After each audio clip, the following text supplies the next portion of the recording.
You can eat this 2,000-year-old bread.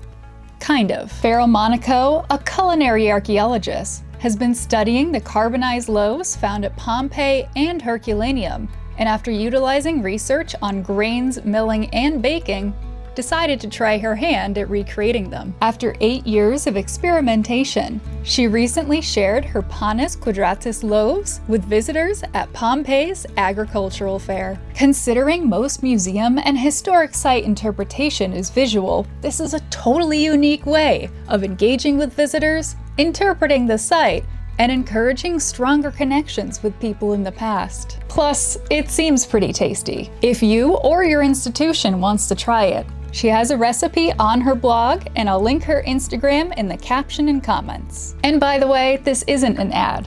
I just wanted to shout out a fun way of enhancing interpretation.